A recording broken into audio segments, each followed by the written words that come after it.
และพูดถึงการกินเหล้าของมึนเมา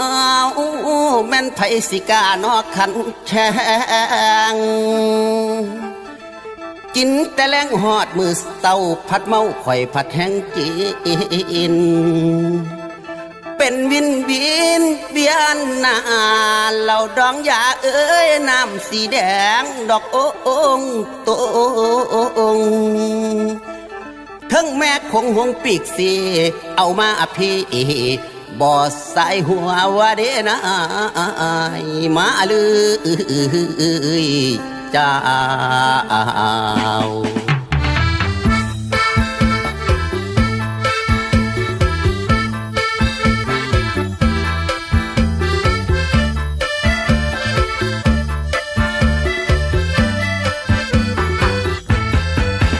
เมาแล้วหัวใจคันน้องเรียกว่าสัญญาดองของไม่มีวัน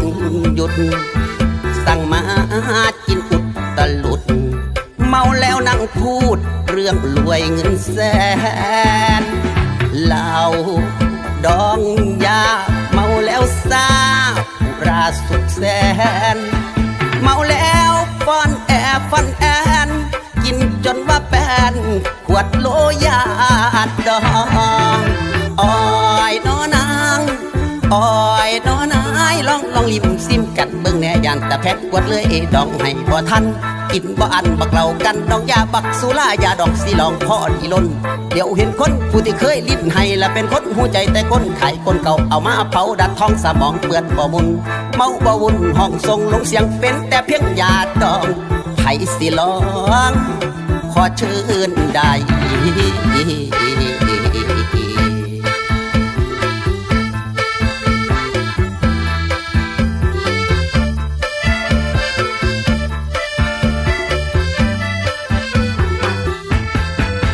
เมาแล้วหัวใจคันน้องเรียกว่าสัญญาดองของไม่มีวัน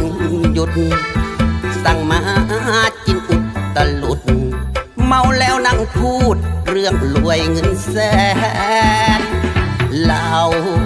ดองยาเมาแล้วซาราสุดแสนเมาแล้วฟ้อนฟันแอน